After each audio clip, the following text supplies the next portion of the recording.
Hello and welcome to the tutorial for the Cassidy top. That is this top I'm wearing right here. We're going to take it step by step. As you can see, this can be done in short sleeve or long sleeve, the bust crop or the waist crop. I am wearing the bust crop in this video. It comes in sizes extra small through 3XL. The pattern is available at the link in my bio. Please let me know if you guys have any questions and I will try to break this down as much as possible, and let's get started. So I have already cut out my fabric and my interfacing. Here are my two front right pieces, and I am going to start off by adding that interfacing onto them. And then I'm also going to add my interfacing to the collar. So the interfacing only goes on one side of the collar, as you can see here.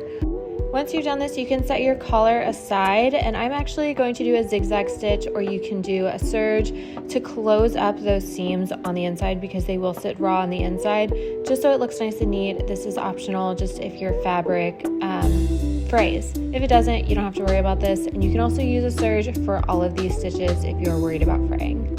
Once that's done, we're going to go back to our two front pieces, and I'm going to fold that interface side to the inside of the top, so to the wrong side of your fabric, and I'm just going to put it out of the way, as you can see I do here. And I'm going to grab the back piece that should have been cut on the fold. It looks like this, and I'm going to set these right sides facing, and I'm going to pin just at those shoulder seams. So that's why I folded the interface side out of the way, because we're just going to sew our front and back shoulder seams with right sides facing.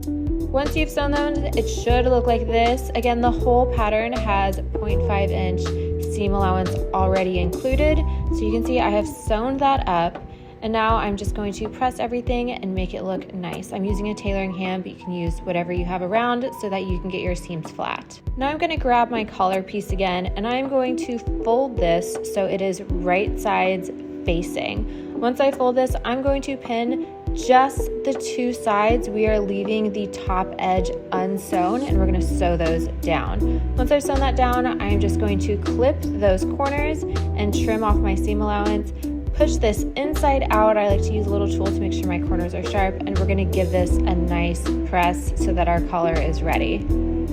Once that's done, you can also give your collar an optional top stitch, and now we're going to connect it to our top. So you can see here's my top. It is right sides out, and first I'm going to fold my collar. I'm going to find the center of it, and then I place that on the center of the back of my shirt, and then I'm going to go ahead and start pinning one side. You can see I like to have the interface side down, and again there's two sides of the collar because we did not sew those together, so I'm just pinning one side, and I'm going to go ahead and pin those on both to make sure it is looking even. We're going to push that interface side of the way. Once we've pinned the whole thing, I'm going to fold that interface side back. We're going to continue pinning because that is our lapel right there, and then I'm going to continue on, and I'm basically sandwiching the collar in between those two layers so that that lapel, that interface side, is right sides facing with the rest of the shirt. So we're sandwiching everything in between, and then once that's done, you'll see when we flip it out, our collar will be nicely in between those two layers, but they are right sides facing. And once I have this all pinned, I'm going to sew that all into place, just the side of the collar that I have pinned. Now that that's sewn down, I'm just going to do little tiny clips. This is going to help everything sit flat. And then I'm going to take my shirt and my collar, and I'm going to flip those sides right sides out. So it should look like this when you're done. And now we're just going to finish off the inside of that collar. Before I do that, I'm giving everything a nice press. I want everything to look nice and neat. And then same with the inside back. I'm going to give that a nice press. Make sure it's on the inside, and then you'll see how we close up the inside of this collar.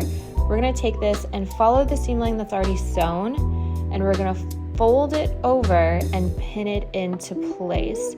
So I'm folding this over. It should hide the seam that we've already sewn on the other side of the collar, so it doesn't look like there's any raw edges from your collar. So once that's all pinned, I'm going to sew that down.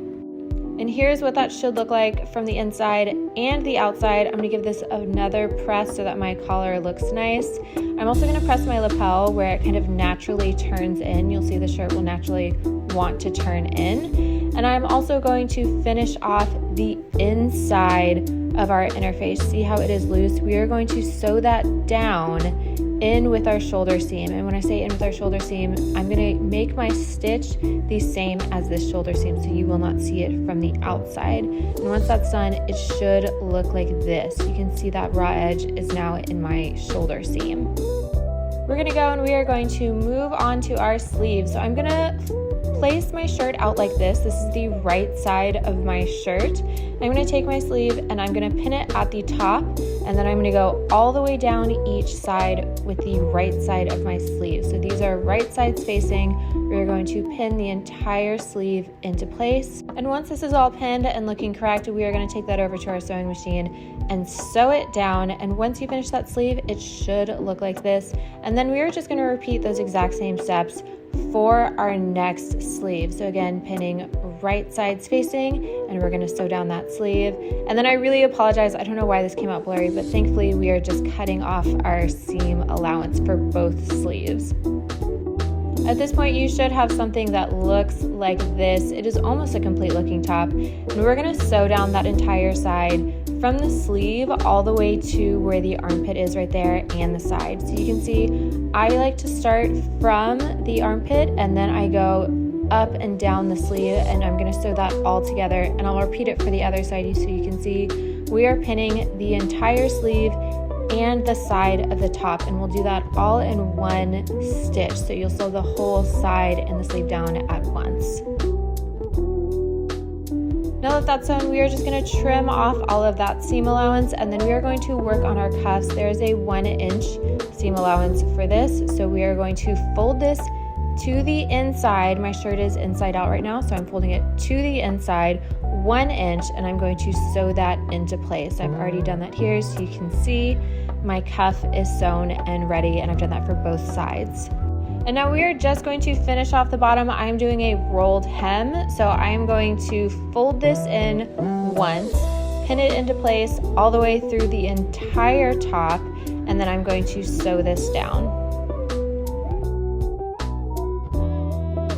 Once that's all sewn down, I'm going to give it a nice press. You should be used to that by now. We're going to press this throughout the entire process, and then I'm going to roll that up once more and put it into place just like we did the first time around, and this is going to conceal all of those raw edges for the bottom hem. And then once we've sewn this, we're going to follow those exact same steps and give this a nice press. At this point, I'm also going to give my cuffs a nice press, anything else that the shirt needs, because we are pretty much done with all of the major construction parts.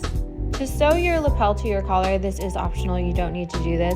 I like to do this by hand, it helps me really hide the thread, but I essentially just try and hide my thread and connect that bottom part of the collar to the top of the lapel. I only like to do about 1/4 of the way through, so that way it just looks connected. Again, this is optional.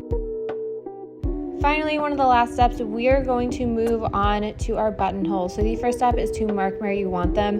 I suggest putting your top on and figuring out where you want your first button to start. I'm starting mine at the 8-inch mark, and then I'm spacing them 1.5 inches apart and marking that with chalk.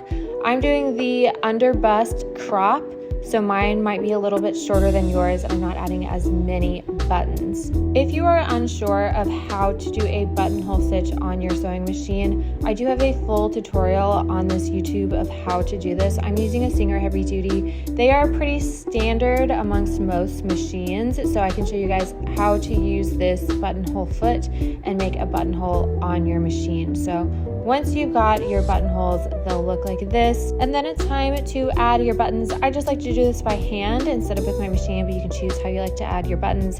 I'm also just doing a decorative one on the cuff, and that is actually your final step. Once you have added all your buttons, you have completed your top. Congratulations. Please let me know if you have any questions and follow along for more pattern releases.